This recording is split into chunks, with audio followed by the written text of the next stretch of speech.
the art of war. Work to perfect it.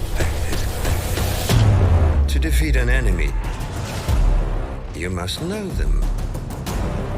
I will pull the rebels apart, piece by piece. They'll be the architects of their own destruction. Considered on WNYC, I'm Jamie Floyd. The Atlah World Missionary Church in Harlem and its pastor James Manning have long been known for making homophobic and incendiary remarks. Last May, we interviewed a HuffPost reporter about former students who alleged they had also suffered psychological abuse and estrangement from their families under Manning's leadership. Now, other students have come forward with more allegations against the pastor, and the city's Department of Education says it's investigating. Here to talk about this is the same HuffPost reporter, Rebecca Klein. Rebecca, thank you so much for coming into the studio. Thank you so much for having me. Last spring, you reported that former students at the Atlah School described it as a cult run by Pastor James Manning. In your current investigation, three additional students have shared their stories with you since your first report. What did they say about their experiences at the school and with Pastor Manning? Yeah, so first of all, they corroborated everything that was in the initial investigation, and they also had their own allegations of wrongdoing. Their parents were deeply involved in the church, and they said that Pastor Manning had financial control over them. He controlled where they worked. He controlled who they socialized with. So when Pastor Manning turned against these students, their families turned against them as well, and some of them were kicked out of their families' houses and were homeless in the middle of high school at Pastor Manning's direction. Now, you talked about Pastor Manning's rather aggressive response to your first story.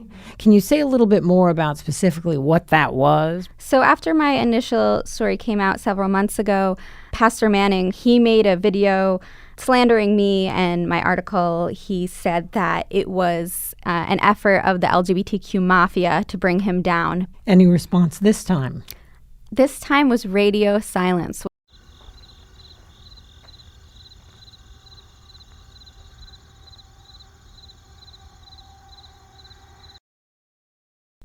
Rebecca Klein is a senior reporter for HuffPost. Rebecca, thank you so much for your reporting. Thank you so much for having me.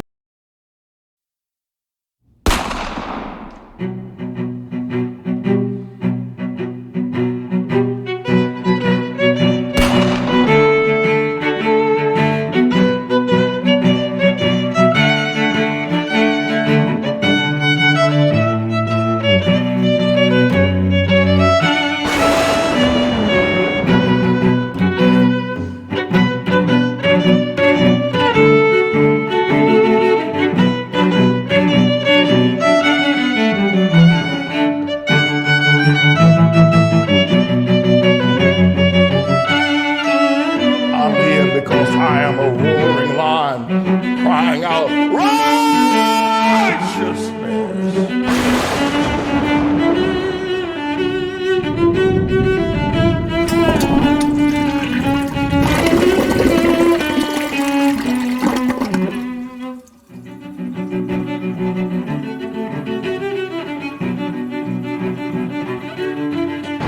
Usually I try to make my statements of a certainty.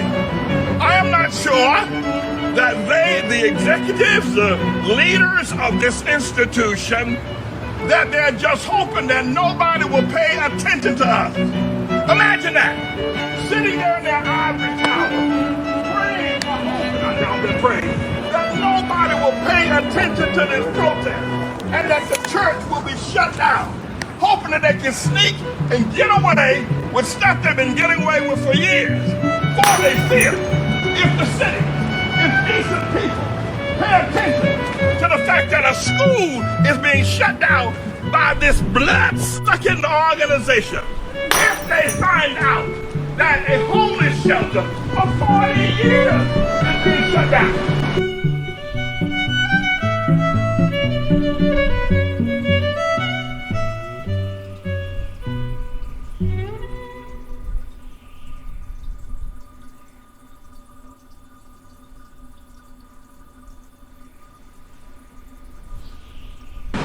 community charitable organization serve the city of New York more than any amount of money that they say we owe them. But imagine the hearts of people sitting in this ugly-ass building. Pardon me, in case you think that's cursing, but ass is in the Bible.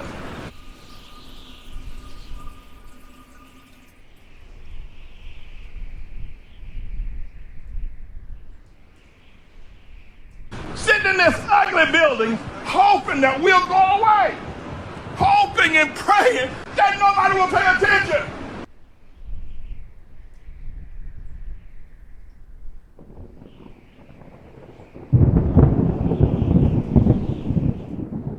Hoping and praying that their stocks don't decline.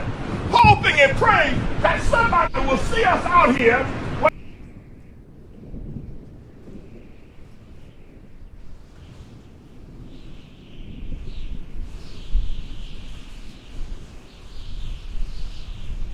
Our black faces and say, well, it's good enough for them. They don't deserve justice. They don't deserve to have a school. Shut that church down.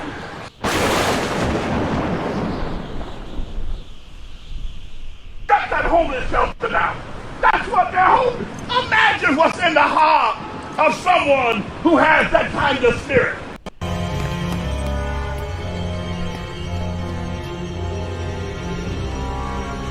Do you feel that? The cold.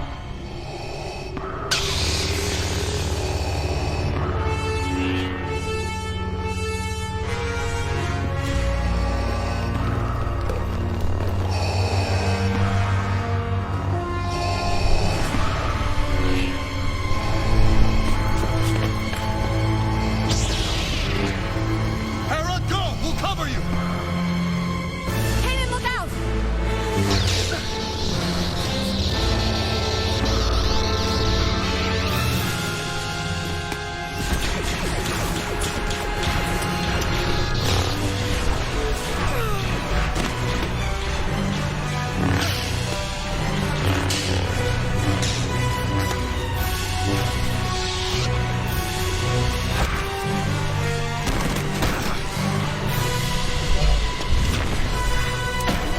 Your master has deceived you into believing you can become a Jedi.